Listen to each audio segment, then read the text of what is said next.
Assalamu alaikum wa rahmatullahi ta'ala wa barakatuh. J'espère que vous allez bien et que vous m'entendez bien. Donc aujourd'hui, Inch'Allah ta'ala, on va parler d'un prophète qui est le troisième prophète arabe et qui s'appelle Shu'aib alayhi salam. Bismillahir Rahmanir Rahim. Alhamdulillahi Rabbil Alamin. Wa sallallahu wa sallam ala sayyidina Muhammadin Taha al-Amin. وعلى آله وصحبه الطيبين الطاهرين اللهم لا سهل إلا ما جعلته سهلا وأنت يا حي يا قيوم تجعل الحزن إذا شئت سهلا اللهم علمنا ما جهلنا وذكرنا ما نسينا وانفعنا بما علمتنا وزدنا علما. La louange est à Allah, le Seigneur des mondes, et que l'honneur et l'élévation en degrés soient accordés à notre maître Muhammad, sallallahu alayhi wa sallam, ainsi que la préservation de sa communauté de ce qu'il craint pour elle. Nous demandons à Allah qu'il nous fasse apprendre ce que nous ignorons, qu'il nous fasse nous rappeler de ce que nous avons oublié et qu'il nous augmente en connaissance. Et nous lui demandons de nous préserver de l'état des gens de l'enfer, et nous demandons à Allah qu'il fasse que notre intention soit sincère. Lillahi ta'ala. Avant de commencer, cette fois-ci je veux le dire au début du cours, je rappelle à ceux qui sont nouveaux que vous pouvez vous inscrire pour recevoir les liens des cours quelques minutes avant les cours et ceux sur WhatsApp. Il suffit d'envoyer un mail à l'islam.simplement@gmail.com et vous pouvez aussi vous abonner si vous voulez. Donc, aujourd'hui, Inch'Allah, on va parler du prophète Shu'aib alayhi salam. Et comme je vous avais déjà dit précédemment, le prophète sallallahu alayhi wa sallam. Alors, on me dit que vous n'entendez rien. Non, c'est pas normal si vous n'entendez rien.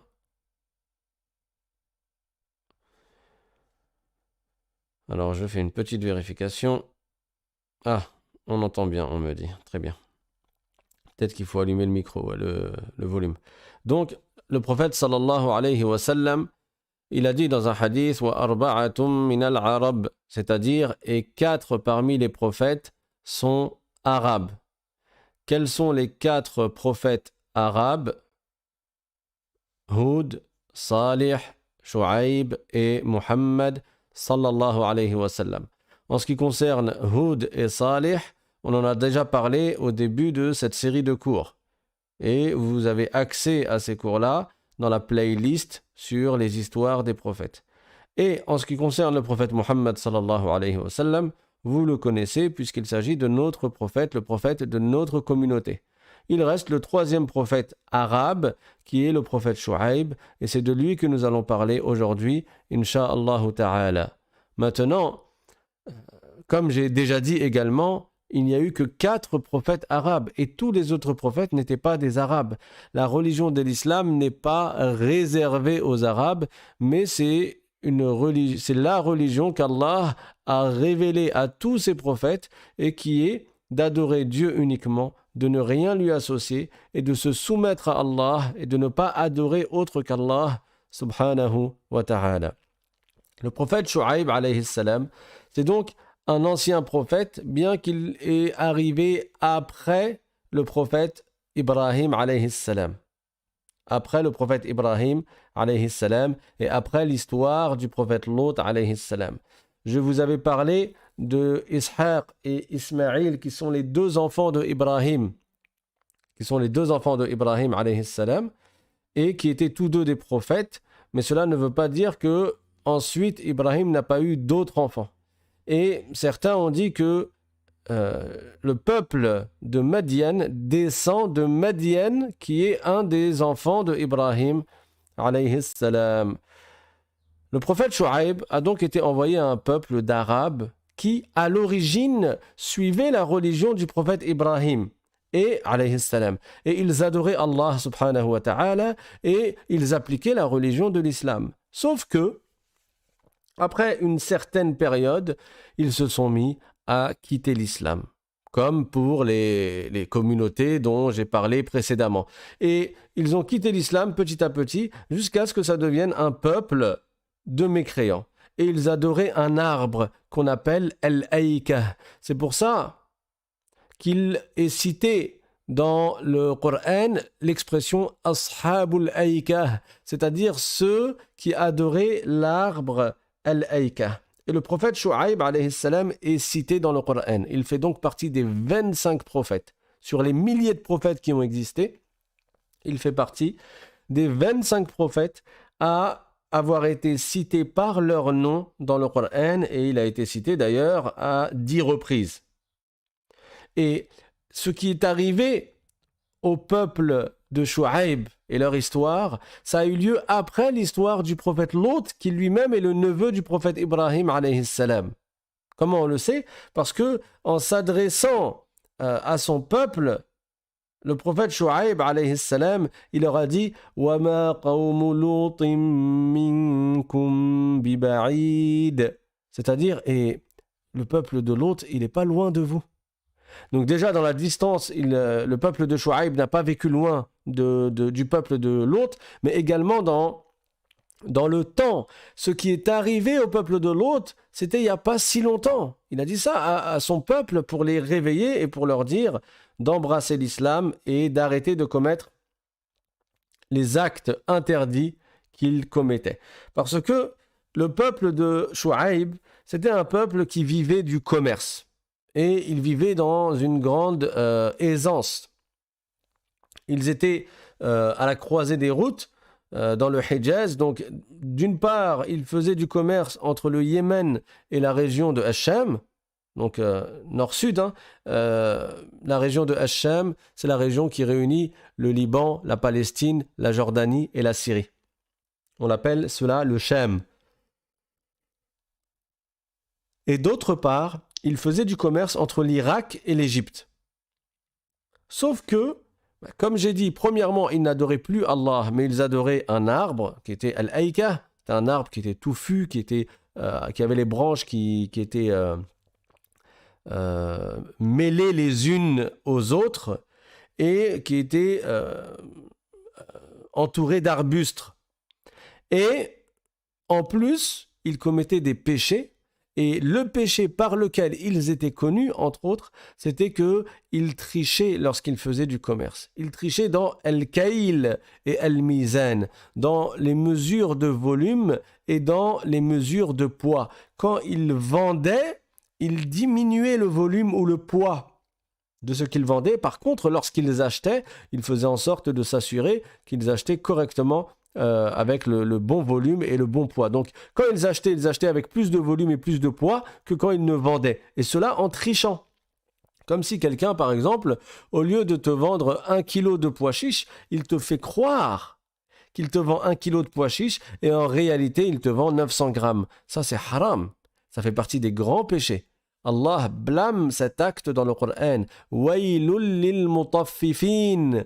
Ces gens-là qui font at-tatfif, qui trichent dans les mesures et qui trichent quand ils vendent et quand ils achètent, ces gens-là, c'est surtout quand ils vendent qu'ils vont tricher en faisant croire à l'acheteur qu'ils lui vendent une certaine quantité, mais en réalité ils lui vendent moins. Ces gens-là méritent un châtiment en enfer parce que c'est un grand péché. Allah Ta'ala nous a interdit la trahison. Trahir est interdit, notamment dans le commerce. Et c'est pour cela que le prophète sallallahu alayhi wa sallam a fait l'éloge des commerçants véridiques, des commerçants qui ne trichent pas, qui ne trompent pas. Parce que la plupart des commerçants, ils trichent, ils trompent, ils commettent des péchés. Pourquoi? Pour l'argent. Pour avoir plus d'argent. Mais il vaut mieux avoir peu d'argent, mais béni, avec de la baraka, plutôt que beaucoup d'argent dans l'illicite et dans le haram. Et prendre de l'argent dans le haram, ça n'est pas uniquement en vendant de la drogue ou en vendant de l'alcool. C'est également en vendant des choses qui sont licites à la consommation, mais en trichant dans la vente et en étant malhonnête. Et les commerçants musulmans étaient, à l'origine, ceux qui suivaient le prophète Mohammed sallallahu alayhi wa sallam, extrêmement honnêtes. Et c'est ce qui a causé l'entrée en islam de nombreuses régions, notamment les musulmans en Indonésie. S'ils sont entrés en islam, c'est lorsqu'ils ont vu l'honnêteté et l'excellent comportement des commerçants musulmans. C'est ainsi que les Indonésiens sont entrés en islam quand ils ont vu le bon comportement et l'honnêteté des commerçants musulmans, contrairement aux commerçants du monde habituellement, pour lesquels l'argent les rend avides et cupides et les fait faire des choses qui sont interdites, comme ce que faisait le peuple du prophète Shu'aib alayhi salam. Alors, il les mettait en garde non seulement contre l'adoration de l'arbre, l'adoration d'autres qu'Allah, et il les mettait en garde également contre les péchés. Non seulement il trichait dans les mesures et le volume, mais également, il mangeait le haram, il mangeait l'illicite, mais également, il faisait du brigandage. C'est-à-dire qu'ils arrêtaient les convois ou les diligences qui étaient de voyage et ils leur faisaient peur, ils les effrayaient pour leur prendre leurs biens. Allah Ta'ala dit dans le Coran: وإلى مدين أخاهم شعيبا قال يا قوم اعبدوا الله ما لكم من إله غيره ولا تنقصوا المكيال والميزان إني أراكم بخير وإني أخاف عليكم عذاب يوم محيط ويا قوم أوفوا المكيال والميزان بالقسط ولا تبخسوا الناس أشياءهم ولا تعثوا في الأرض مفسدين. Dans ces versets, il y est résumé l'appel à l'islam que faisait Shu'aib pour son peuple qui était dans la ville de Madian. C'est pour ça que Allah dit « Wa ila Madiana akhahum Shu'aiba » Et dans la ville de Madian, je vous avais déjà parlé de cette ville, quand on avait parlé du voyage nocturne du prophète Mohammed sallallahu alayhi wa sallam, on avait dit qu'il avait voyagé à Médine et également qu'il avait voyagé au mont Sinaï, à Tour Saïna, et qu'il avait voyagé aussi à Madian, qui était la ville du prophète Shu'aib, le peuple de Madian, Ashabul Aïka. Donc j'avais fait une allusion à ce peuple-là et à ce prophète-là quand j'avais raconté le voyage nocturne et l'ascension du prophète sallallahu alayhi wa sallam, que vous pouvez retrouver bien sûr dans la chaîne YouTube L'Islam Simplement, dans la playlist qui s'intitule Le voyage nocturne du prophète sallallahu alayhi wa sallam. Donc que nous dit ces versets? Wa ila Madiana akhahum Shu'aiba. Et nous avons envoyé à Madian leur contribule Shu'aib, akhahum, comme j'avais déjà expliqué, ça ne veut pas dire que c'est leur frère de sang, qu'ils ont la même mère et le même père, mais c'est dans le sens qu'ils sont de la même tribu, c'est leur contribule. Qala ya qawmi a'budu Allah ma lakum min ilahin ghayruh. Et il leur a dit: ô mon peuple, adorez Allah, et vous n'avez pas d'autre divinité si ce n'est Allah. Vous n'avez pas d'autre Dieu que Dieu. Vous n'avez pas d'autre Dieu qu'Allah. Et c'était là le message de tous les prophètes. Je vous le rappelle, aucun prophète n'a dit « adorez-moi ». Jésus n'a jamais dit « adorez-moi, je suis le Fils de Dieu ». Jésus a dit « je suis un envoyé de Dieu, je suis un prophète de Dieu et je suis venu pour vous transmettre le message, pour vous dire d'adorer Dieu et de ne rien lui associer ». Et c'est valable pour les autres prophètes. Ils ont tous appelé à la même croyance, la même aqidah, qui est qu'Allah Ta'ala est unique, qu'il n'a pas d'associé et qu'il ne ressemble pas à ses créatures. وإلى مدين أخاهم شعيبا قال يا قوم اعبدوا الله ما لكم من إله غيره ولا تنقصوا المكيال والميزان إني أراكم بخير وإني أخاف عليكم عذاب يوم محيط. Après les avoir appelés à adorer Dieu et à ne rien lui associer, il leur a dit « Et arrêtez de tricher dans le volume et dans le poids. Soyez honnêtes quand vous vendez. Et vous vendez ce que vous dites vendre et pas ce qui est inférieur à ce que vous prétendez vendre.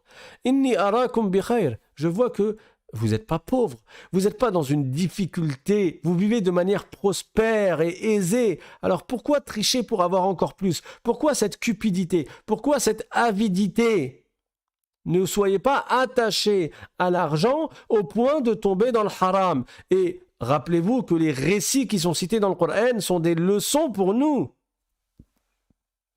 On ne les écoute pas juste pour dire « Ah, masha'Allah, elle était belle l'histoire de tel prophète » sans en tirer des leçons. Il y a des leçons dans les histoires des prophètes. Et donc, cette histoire et ce récit nous montrent la gravité, puisqu'on va voir leur devenir. On va voir ce qu'ils sont devenus par la suite et ce qui leur est arrivé parce qu'ils ont désobéi à leur prophète. Et de là, on comprend la gravité et le danger dans le fait de suivre nos passions et de courir après l'argent au point d'en délaisser les ordres d'Allah subhanahu wa ta'ala.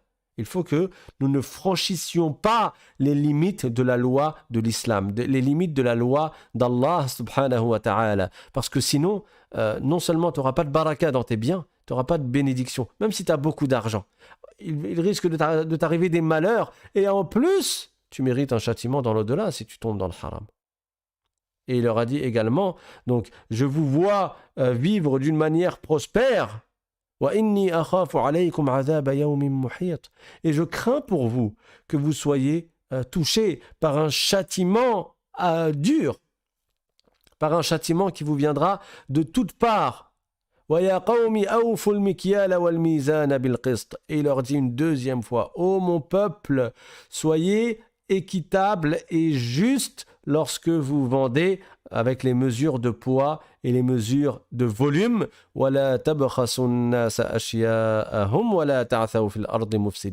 les a appelés à ne pas être injustes envers les gens, à ne pas leur prendre leurs biens injustement et à ne pas semer la corruption sur terre.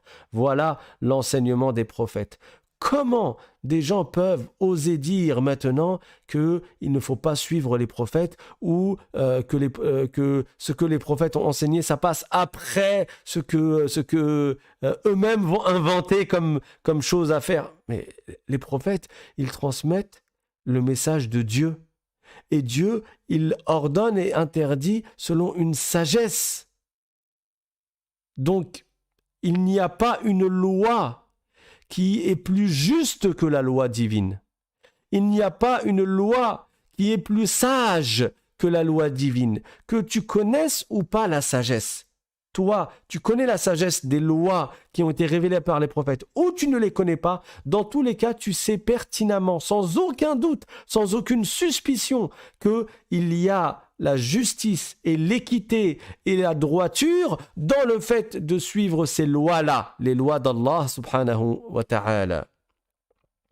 Donc, ces gens-là n'ont pas suivi et ils ont désobéi et ils se sont moqués de leur prophète. Ça vous rappelle quelque chose? Ça vous rappelle quelqu'un ou bien d'aucuns, beaucoup, ceux qui ont suivi Nuh, ou plutôt le peuple de Nuh qui ne l'ont pas suivi, le peuple de Hud qui ne l'ont pas suivi, le peuple de Lot qui ne l'ont pas suivi, le peuple de Salih qui ne l'ont pas suivi. Il leur est arrivé à tous le même destin, c'est-à-dire le châtiment pour avoir mécru en Allah et pour avoir désobéi et pour ne pas avoir pris en compte les paroles de leur prophète.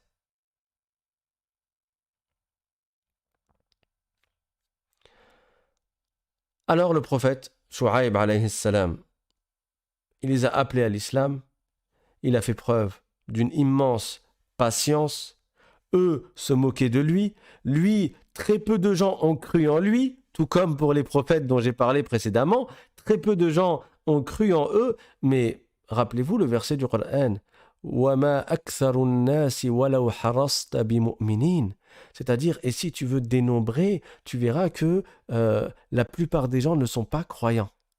Donc ne suis pas la majorité parce que c'est une majorité. La plupart des gens ne sont pas croyants. Et Dieu dit dans le Coran, c'est-à-dire, et peu de mes esclaves sont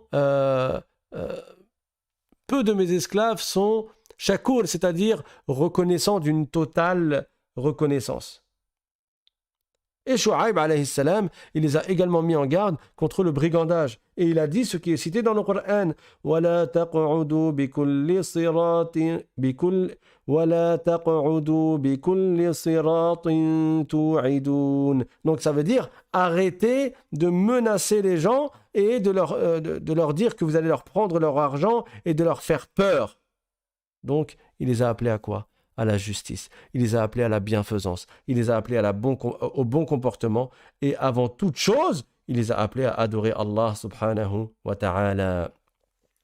ولا تقعدوا بكل صراط توعدون وتصدون عن سبيل الله من آمن به وتبغونها عوجا واذكروا إذ كنتم قليلا فكثركم وانظروا كيف كان عاقبة المفسدين. C'est-à-dire arrêtez de vous asseoir, enfin de vous mettre sur la route pour bloquer le passage des gens et pour leur prendre leurs biens injustement, et arrêtez également d'essayer d'empêcher les gens de suivre la religion de l'islam, arrêtez de faire du mal à ceux qui ont cru en Allah parce qu'ils ont cru en Allah. Et rappelez-vous, rappelez-vous les bienfaits d'Allah sur vous. Rappelez-vous que vous étiez peu nombreux et c'est Dieu qui a fait que vous soyez une grande tribu et que vous soyez plus nombreux.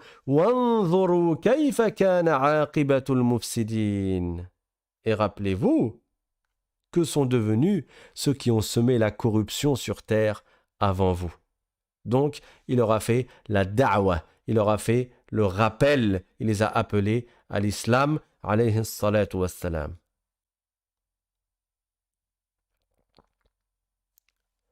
Ensuite, alors qu'il les a appelés, lui, et il leur a ordonné le bien, et il leur a interdit le mal, comme j'ai dit, la plupart ont désobéi, la plupart n'ont pas cru en lui, et qu'est-ce qu'ils ont répondu? Ils lui ont dit أصلاتك تأمرك أن نترك ما يعبد آباؤنا أو أن نفعل في أموالنا ما نشاء إنك لأنت الحليم الرشيد.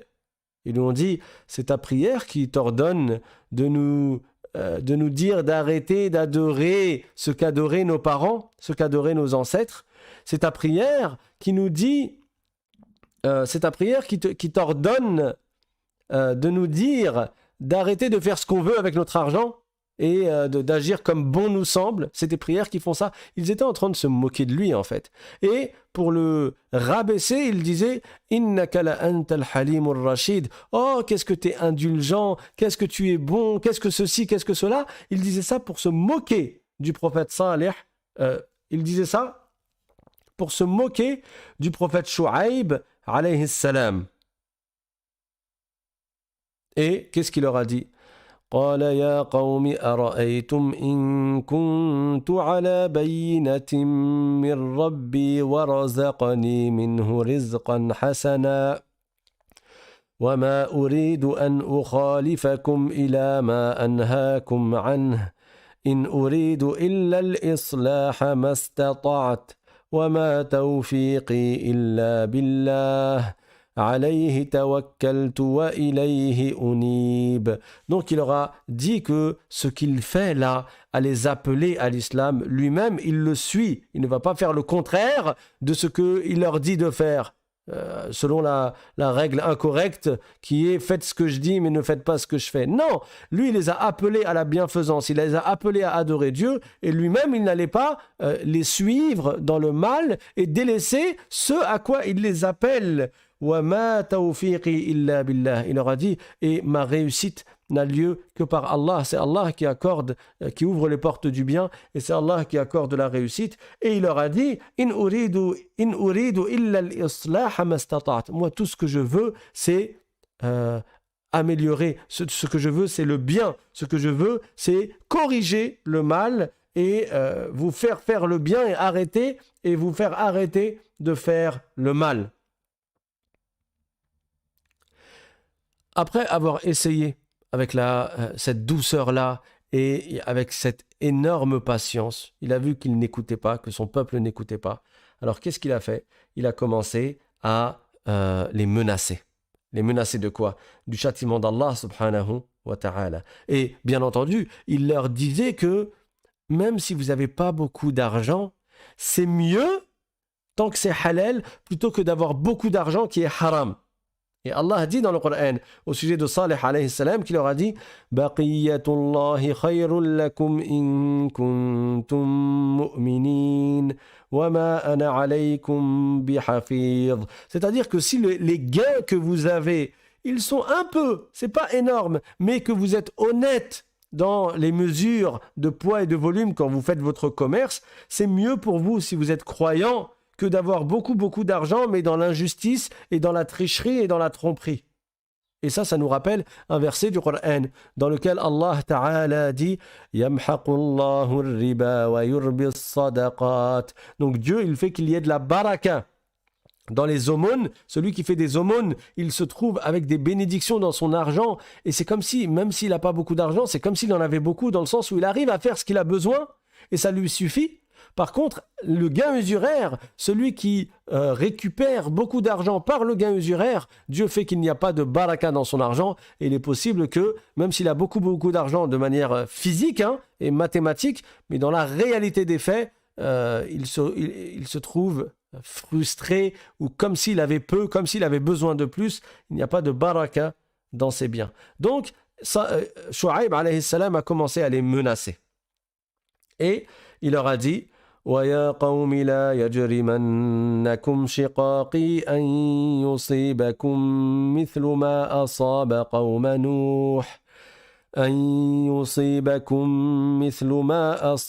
قَوْمَ نُوحٍ أَوْ قَوْمَ هُودٍ أَوْ قَوْمَ صَالِحٍ وَمَا قَوْمُ لُوطٍ مِّنكُمْ بِبَعِيدٍ. Donc il leur a dit qu'il était possible, s'ils continuent là-dessus, dans leur mécréance, dans l'adoration d'autre qu'Allah, l'adoration de Al-Aïka, cet arbre, et s'ils continuent à commettre leur corruption, leur injustice, leur brigandage et leur tricherie dans la vente et l'achat, dans le commerce, alors il leur a dit de s'attendre à ce qu'il leur arrive une épreuve immense, de la même manière qu'il est arrivé au peuple de Nuh, au peuple de Houd, au peuple de Salih et le peuple de Lot qui n'était pas si loin, qui n'est pas si lointain.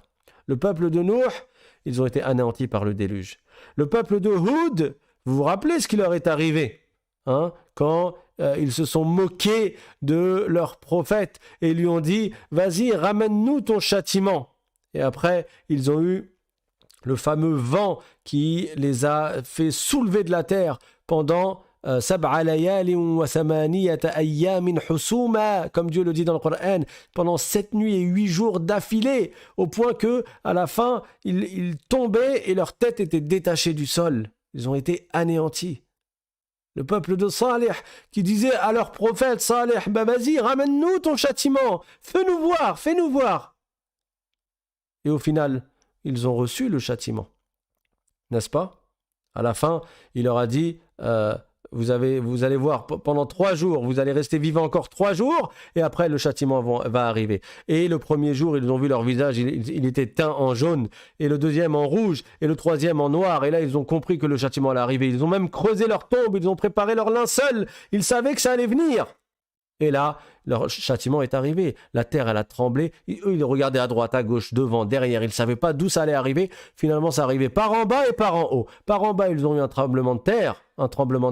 Et par en haut, ils ont eu le cri de Jibril alayhi salam qui a déchiré leur cœur. Et le peuple du prophète Lot, pareil, ils se moquaient de leur prophète. Ils continuaient dans leur péché ignoble. Ils continuaient à commettre leurs péchés. Et en plus, ils n'adoraient pas Allah. Qu'est-ce qui leur est arrivé? Allah Ta'ala a envoyé 3 anges, Jibril, Mikaïl et Israfil. Et l'ange Jibril alayhi salam, avec une plume d'une de ses 600 ailes, il a soulevé les villes de Sodome et les autres villes aussi, il y en avait 4 ou 5 villes, et il les a retournées. Et en plus, il y a des pierres qui étaient jetées sur eux et qui les anéantissaient. Donc ces peuples-là, prenez des leçons, tirez des leçons, apprenez du passé, tirons des leçons du passé. Et c'est ce que Shu'aib alayhi salam a dit à son peuple. Regardez les communautés antérieures. Vous êtes en train de faire comme eux, il risque de vous arriver la même chose. Et malgré ça, comme vous pouvez vous en douter, ils se sont moqués du prophète Shu'aib alayhi salam, alors que lui les appelait à l'islam et leur disait de se repentir en entrant en islam, en embrassant l'islam. Il leur disait wastaghfiru rabbakum thumma tubu ilayhi inna rabbi rahimun wadud. Donc il leur disait d'entrer en islam et c'est ainsi qu'ils trouveront le pardon de la part d'Allah. Ce n'est pas en restant sur la mécréance qu'ils auront le pardon de Dieu. Parce qu'Allah ne pardonne pas à celui qui reste mécréant. Celui qui ne croit pas en Allah, Allah ne va pas lui pardonner. Il faut croire en Allah, il faut entrer en islam, il faut témoigner. Et avec l'attestation de foi, la personne, elle embrasse l'islam et c'est par cela qu'elle peut obtenir le pardon d'Allah. Allah Ta'ala dit dans le Coran قل للذين كفروا إن ينتهوا يغفر لهم ما قد سلف. C'est un verset qui était révélé au prophète Mohammed sallallahu alayhi wa sallam et qui lui dit de dire aux gens que s'ils arrêtent ce sur quoi ils sont, c'est-à-dire s'ils arrêtent leur mécréance, alors ils seront pardonnés de ce qu'ils ont commis comme injustice dans le passé. Mais la condition ultime, la condition sine qua non, la condition indispensable, c'est que d'abord ils entrent en islam. D'abord ils croient en Allah subhanahu wa ta'ala. Mais le peuple de Shu'aib, ils n'ont pas cru en Shu'aib, à part une minorité. Et ils ont dit, ce qui est cité dans le Coran, قالوا يا شعيب ما نفقه كثيرا مما تقول وإنا لنراك فينا ضعيفا ولولا رهطك لرجمناك وما أنت علينا بعزيز. Alors ils lui ont dit, ô Shu'aib, on ne comprend pas trop ce que tu nous racontes. Alors que Shu'aib, c'était un prophète, et les prophètes sont tous très éloquents. Allah les a envoyés en tant que messagers de Dieu, et donc il leur a donné les qualités qu'a besoin d'avoir un messager de Dieu pour être écouté. Donc, Shu'aib alayhi salam était très éloquent au point qu'il a été surnommé Khatib al-Anbiya, l'orateur parmi les prophètes. Alors que tous les prophètes étaient des orateurs. Tous les prophètes avaient une extrême éloquence. Ils étaient les plus éloquents des gens, les plus beaux des gens, les plus sages, les plus intelligents de toute l'humanité. Allah leur a donné vraiment les meilleures des qualités que peut avoir un être humain.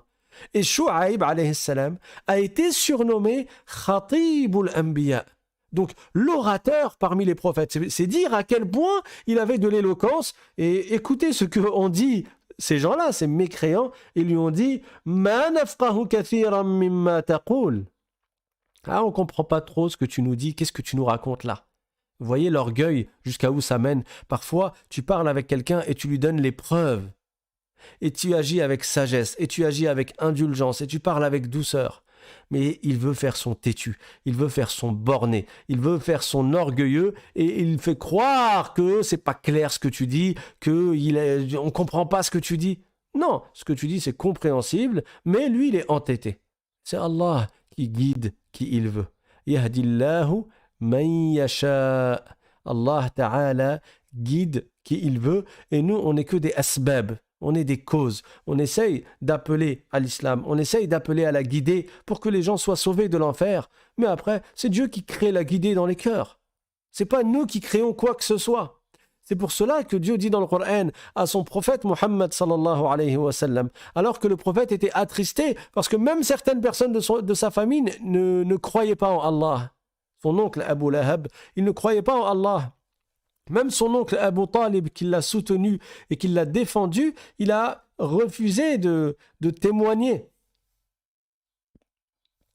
Alors Allah a révélé à son prophète alayhi salatu wassalam, le verset Innaka la tahdi man ahbabta walakinna Allah yahdi man yasha. C'est-à-dire, c'est pas toi qui crée la guidée dans le cœur de ceux pour qui tu veux la guider. C'est Dieu qui guide qui il veut. Toi, tu es juste une cause. Tu essayes, et ceux qui t'écoutent, alhamdoulilah, ceux qui t'écoutent pas, tant pis pour eux, toi tu auras fait ce que tu as eu à faire. Et donc, Shu'aib alayhi salam, ils lui ont dit Ma nafqahu kathiran mimma taqul. On ne comprend pas trop ce que tu dis. Wa inna lanaraka fina da'ifa. Et ils lui ont dit, et en plus, les gens qui t'ont suivi ne sont pas nombreux. Ici, le terme da'if, ça ne veut pas dire que tu es faible du corps. Les prophètes, ils étaient forts, ils étaient courageux, ils étaient beaux et ils étaient forts également du point de vue de la corpulence. Il a été rapporté que le prophète Mohammed sallallahu alayhi wa sallam avait la force de 40 hommes. Donc Shu'aib alayhi salam, quand ils lui ont dit wa inna lanaraka fina da'ifa, ça veut pas dire tu es faible, tu es tout menu, tout maigrichon, on peut te terrasser. Non, ça veut dire, et ceux qui t'ont suivi, tu es faible dans le sens où tu es peu suivi, et ceux qui t'ont suivi, vous êtes peu nombreux. C'est en cela qu'ils lui ont attribué la faiblesse. Et quand même, étant donné qu'il avait une tribu derrière lui, ils lui ont dit « Walaoula rahtuka la rajamnak » Et si ça n'avait été ta tribu, si ça n'avait été parce que tu as les tiens quand même, tu as ta famille, tu as ta tribu, alors on t'aurait caillassé, on t'aurait lapidé, on t'aurait jeté des pierres jusqu'à la mort. Wama anta alayna bi'aziz. Et ils lui ont dit qu'il ne lui porte absolument aucune considération. Et en plus de leur orgueil et du fait qu'ils n'ont pas cru, au prophète Shu'aib alayhi salam, ils lui ont dit que s'il n'y avait pas eu sa famille, donc, alors ils ne se seraient pas contentés de se moquer de lui, mais ils lui auraient même jeté des pierres. Alors il leur a répondu. Et il leur a dit Arahti a'azzu alaykum min Allah. أرهطي أعز عليكم من الله واتخذتموه وراءكم ظهريا إن ربي بما تعملون محيط. Ça veut dire, mais attendez là, vous avez peur, vous voulez pas me faire du mal, parce que vous avez peur de la réponse de ma tribu, vous avez peur que ma tribu me venge, et vous n'avez pas peur d'Allah. Ça veut dire que si vous vous abstenez là de me faire du mal, c'est en pensant à ma tribu. Mais ne craignez-vous pas Allah subhanahu wa ta'ala, ne craignez-vous pas le châtiment d'Allah. Vous avez mis vous avez passé la crainte du châtiment d'Allah et l'adoration d'Allah dans votre dos, derrière, vous l'avez passé, vous avez mis ça de côté. Et vous, ce qui vous inquiète, c'est ma tribu. C'est ça qui vous fait peur. Et ensuite, il leur a dit Inna Rabbi bima ta'maluna muhit. Dieu, il sait tout ce que vous faites. Allah Ta'ala, rien n'échappe à sa science. Alors, ils ont continué encore. Lui, il a continué à les appeler à l'islam. Eux, ils ont continué à ne pas croire. Et Allah Ta'ala dit dans le Coran قالوا إنما أنت من المسحرين وما أنت إلا بشر مثلنا وإن نظنك لمن الكاذبين. Donc ils lui ont dit toi t'es touché par le sihr, ça veut dire que tu es quelqu'un de perturbé, t'as pas toute ta tête, t'as pas toute ta raison, et tu n'es qu'un être humain. Wama anta illa basharun mithluna, t'es un être humain comme nous, ni plus ni moins, t'es pas un prophète. Wa inna dhunnuka laminal kadhibin, et nous avons pour croyance que tu es un menteur. فأسقط علينا كسفا من السماء إن كنت من الصادقين. Ils ont dit également وقال الملأ الذين كفروا من قومه لئن اتبعتم شعيبا إنكم إذا لخاسرون. Donc là, ils lui ont clairement dit vas-y, montre-nous ton châtiment si tu es véridique. Et ils ont dit aux autres si vous suivez Shu'aib, alors vous serez perdants. Donc ils incitaient les gens à ne pas adorer Allah et ils incitaient les gens à ne pas croire au prophète Shu'aib alayhi salam. Et là, Shu'aib s'est mis à invoquer Allah. Quand il a vu que vraiment il ne voulait rien savoir, vraiment il restait sur leurs mécréances et sur leurs injustices avec toute la patience, avec tout ce qu'il a enduré à les appeler à l'islam, il a invoqué Allah et il a dit رَبَّنَا افْتَحْ بَيْنَنَا وَبَيْنَ قَوْمِنَا بِالْحَقِّ وَأَنْتَ خَيْرُ الْفَاتِحِينَ.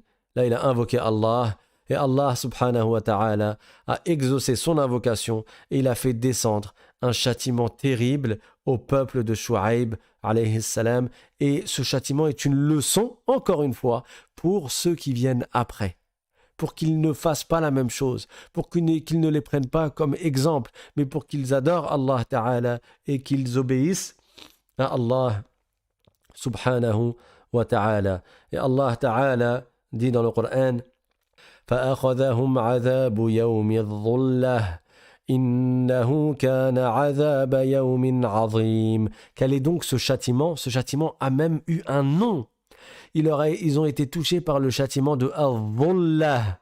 Carrément, un nom a été donné au châtiment qui leur a été réservé. Et Innahu kana azaba yawmin azim. C'était le châtiment d'un jour intense. C'était un châtiment qui était extrêmement intense. Comment ça s'est passé? Ça a commencé par une chaleur. Allah Ta'ala a fait qu'ils ont été touchés par une canicule. Mais c'est pas la canicule de 2003, Hadi, que t'as 15 000 morts. Non, non, non. C'était une canicule, c'était une chaleur extrêmement intense. Au point qu'ils n'arrivaient plus à respirer, c'était insupportable. Alors ils sont partis se réfugier dans leur maison.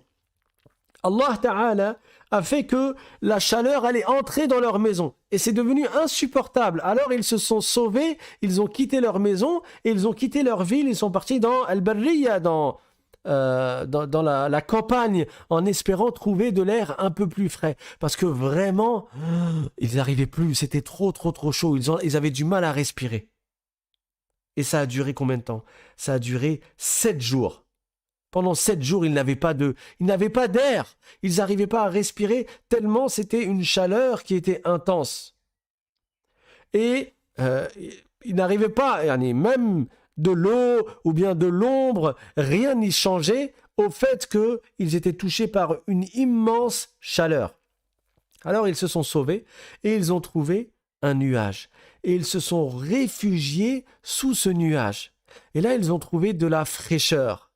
Ils ont trouvé comme un soulagement après ces 7 jours extrêmement intenses de châtiment par la chaleur.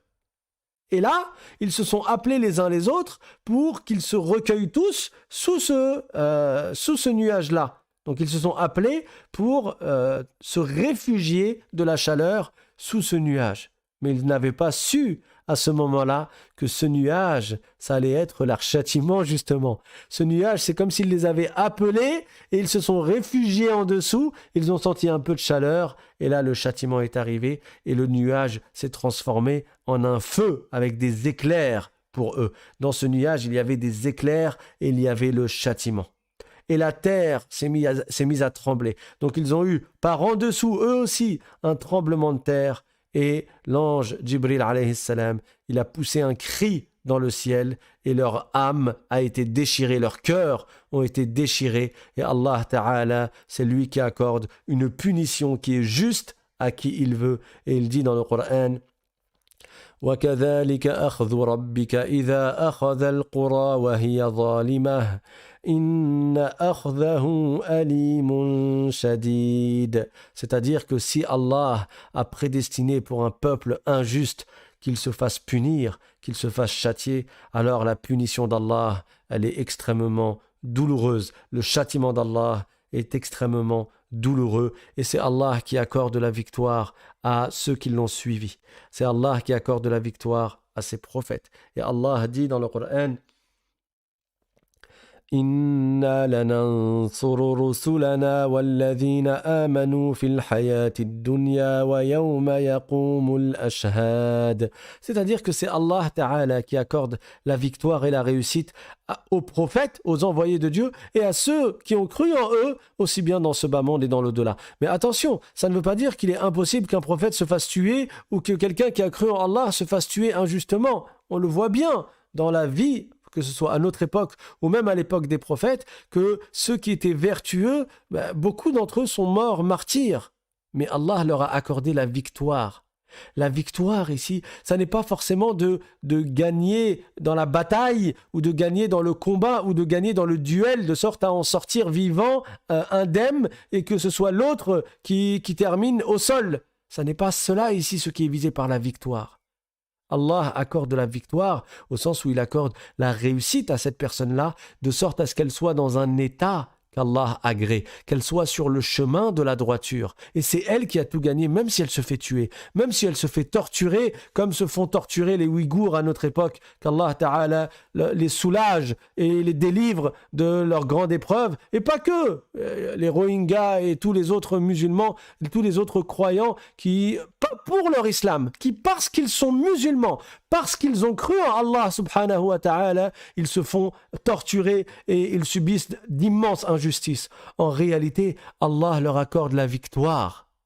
Parce que dans leur immense épreuve, il y a une immense récompense dans l'au-delà. Allah Ta'ala récompense les patients. Et il dit dans le Coran, « Inna Allah ma'as sabirin » c'est-à-dire qu'Allah Ta'ala accorde la victoire à ceux qui font preuve de patience.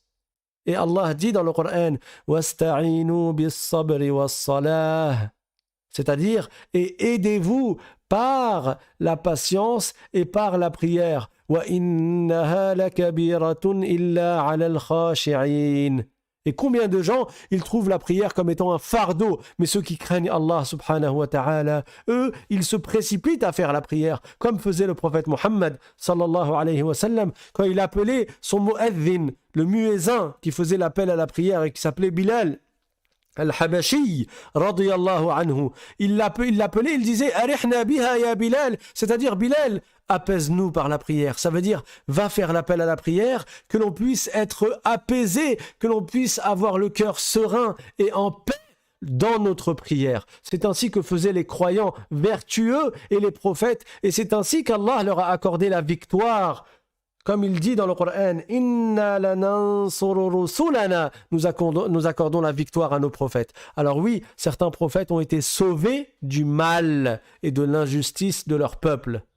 Nuh, alayhi salam, après avoir été frappé, après s'être évanoui, après avoir été insulté, Allah a anéanti son peuple.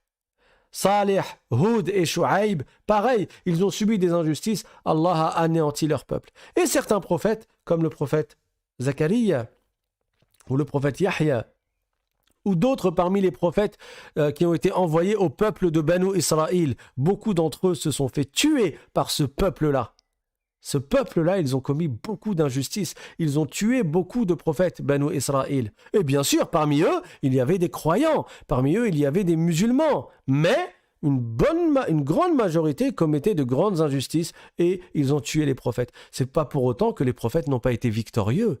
Tous les prophètes, Allah leur accorde la victoire. Parce que ce qui est visé ici par la victoire, c'est quoi? C'est la réussite, au sens où ils sont dans un état qui est agréé par Allah subhanahu wa ta'ala et ils auront une immense félicité dans l'au-delà. Donc le peuple de Shu'aib a été anéanti. Bien sûr, Allah ta'ala a sauvé Shu'aib de ce châtiment et il a sauvé les quelques croyants qui ont cru en lui. Même s'ils étaient une minorité, en réalité, c'est eux qui étaient sur le droit chemin. Donc ne suivez pas et ne suivons pas comme des moutons la grande majorité sous prétexte que c'est une grande majorité. Non. La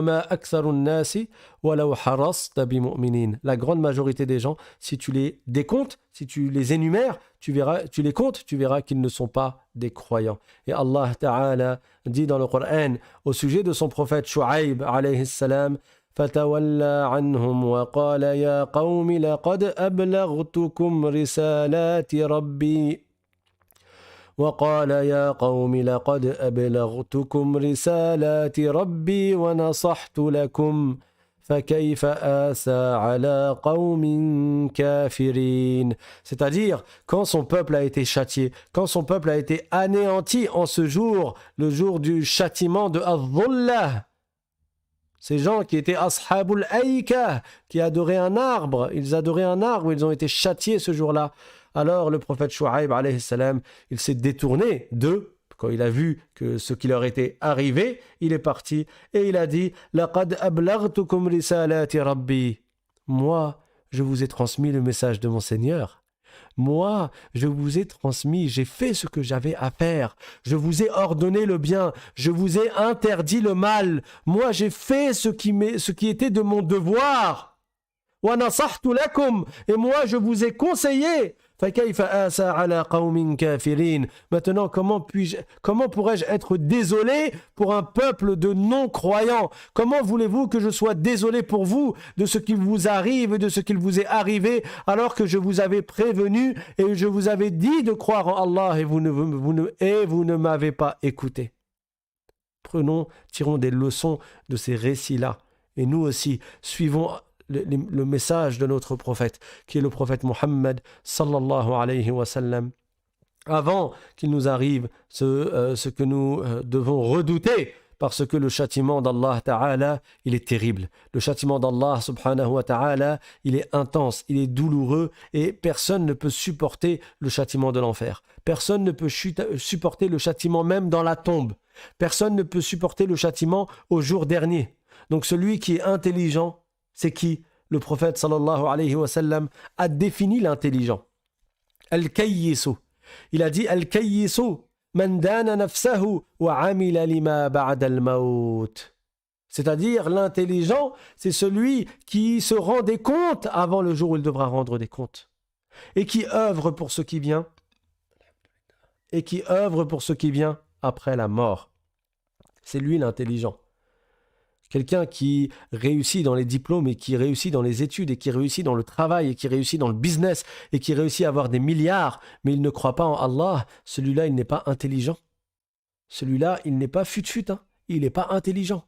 Même s'il a réussi dans cette vie-là, en réalité, il aura tout perdu au moment de sa mort et cette vie-là ne lui aura été d'aucun profit s'il meurt en étant non-croyant en Allah subhanahu wa ta'ala. Rappelez-vous que le prophète sallallahu alayhi wa sallam nous a appris que le plus heureux des gens sur terre qui n'était pas croyant, il sera jeté en enfer. En un plongeon en enfer, après il sera interrogé: as-tu déjà ressenti une quelconque jouissance, un quelconque bonheur? Et il dira non. Jamais de la vie, je n'ai jamais eu un seul bonheur, je n'ai jamais eu une seule joie. Tellement le châtiment de l'enfer est douloureux qu'en un instant du châtiment en enfer le fera oublier tous les plaisirs de ce bas monde. Donc l'intelligent, c'est pas celui qui réussit à gagner beaucoup d'argent et à s'offrir 1, 2, 3 maisons et 4, 5, 6 voitures, alors qu'il ne croit pas en Allah et en son messager. L'intelligent, c'est celui qui croit en Allah subhanahu wa ta'ala et qui croit en son prophète et qui œuvre pour ce qui vient après la mort. Wa akhiru da'wana anil hamdulillahi rabbil alamin. Alors il y a quelqu'un qui vient d'écrire: je viens d'arriver, et apparemment c'est la fin du cours, mais c'est pas grave, je regarderai Inch'Allah depuis le début après. En réalité, même pendant le live, sache mon frère que tu peux regarder dès le début du cours. Il suffit que tu cliques sur la barre rouge qui est en bas de l'écran et que tu l'emmènes vers la gauche, et ça te permet de revenir en arrière. Tu n'as pas besoin d'attendre la fin du cours pour pouvoir regarder le cours dès le début, mais même pendant le live, tu peux regarder le cours dès le début. Je rappelle également qu'il y a cours tous les jours pendant Ramadan. Nous arrivons très rapidement à la fin de ce mois. Il y a cours à 19h et il y a cours à 23h. Et Inch'Allah, nous allons parler mardi du prophète Youssouf alayhi salam. Le prophète Youssouf. Histoire et récit très touchant, très émouvant. Je pense qu'on ne finira pas en un jour l'histoire du prophète Youssouf alayhi salam, mais je vais faire mon possible. Mais l'Aïd, c'est quand? Ah oui, d'accord. L'Aïd, ça se trouve, ça sera jeudi. Bon, on va essayer alors de changer le programme, et peut-être que je vais parler du prophète Youssouf dès lundi ou dès dimanche. Mais dimanche, je vous avais annoncé pour le cours surprise les évocations à réciter matin et soir, les paroles d'évocation. Donc, on va voir. Peut-être que je commence demain sur le prophète Youssouf alayhi salam. Peut-être que je commence demain. Et je vous donne rendez-vous ce soir à 23h. Donc pendant Ramadan, il y a cours à 19h et à 23h. À 23h, en général, on récite ensemble des paroles, soit des ayats ou des sourates du Coran, soit des invocations que le prophète sallallahu alayhi wa sallam nous a enseignées. Bien sûr, je rappelle que cela ne suffit pas pour vous. Ne vous contentez pas de ces cours que je donne à 23h quand vous répétez après moi pour considérer que ça y est, vous prononcez correctement. Vous avez besoin d'une personne qui vous écoute et qui peut vous corriger, d'une personne qui maîtrise le tajwid. Donc, n'hésitez pas à vous inscrire aussi pour recevoir le lien des cours sur WhatsApp quelques minutes avant chaque cours. L'adresse, elle est sur votre écran, l'islam sans apostrophe, simplement @gmail.com. Et je rappelle quelque chose d'important, barakallahu fikum. La personne qui vous envoie le lien des cours, ça n'est pas moi. Cette personne-là, elle est envahie par des messages parce qu'elle a une liste de diffusion, masha'Allah, vous avez vu le nombre d'abonnés. Alhamdulillah, on augmente de jour en jour. Nous sommes arrivés en cette fin du mois de Ramadan à 20 000 abonnés, alhamdulillah, et j'espère que vous allez faire, vous, les causes et les efforts pour augmenter le nombre en parlant de ces cours et de cette chaîne dans vos réseaux sociaux et dans vos réseaux réels, hein, que ce soit sur Internet ou pas sur Internet. Mais la liste de diffusion, elle est très grande. Et donc, si j'envoie le lien un peu en retard, des fois il m'arrive, c'est moi qui fais l'erreur d'être en retard. Cette personne-là reçoit des centaines de messages d'un seul coup. Elle ne peut pas vous répondre. Quand il y a une question, cette personne reçoit des centaines de messages, mais elle ne peut pas vous répondre. Parce que elle, juste son travail, c'est de vous envoyer le lien du cours. Donc, barakallahu fikum, ne lui écrivez pas. Si vous avez besoin de m'écrire à moi, écrivez-moi sur le mail l'islam.simplement@gmail.com. Et par contre, je suis désolé, comme les questions sont assez nombreuses pendant le mois de Ramadan, il est vrai que je ne vous ai pas répondu à tous. Je vous demande d'être indulgent là-dessus et de ne pas vous mettre en colère. Barakallahu fikum. Et celui qui ne reçoit rien sur WhatsApp, il envoie un mail à l'islam.simplement@gmail.com. Comme ça, on lui expliquera comment faire pour recevoir tout ça par WhatsApp. Inch'Allah ta'ala. Barakallahu fikum. Je vous dis à tout à l'heure, à 23h, Inch'Allah. Ou 23h15. Alors, si vous ne recevez pas le lien à 23h02, n'envoyez pas un message en abondance, parce que de toute façon, vous ne pourrez pas recevoir de message et ça va être comme un spam pour la personne qui vous envoie le message. Barakallahu fikum, j'espère que le message a été clair et merci beaucoup. Wa akhiru da'wana anil hamdulillahi rabbil alamin. La personne qui a écrit « Moi, je ne reçois rien alors que j'ai envoyé un mail », est-ce que tu as envoyé un mail à la bonne adresse? Il n'y a pas d'apostrophe à l'islam. Il y a des gens qui envoient à la mauvaise adresse. Donc, je ne reçois pas le message et je ne peux pas vous indiquer la procédure. L'islam, il n'y a pas d'apostrophe. L'islam.simplement@gmail.com. Barakallahu fikum. Wassalamu alaykum wa rahmatullahi ta'ala wa barakatuh.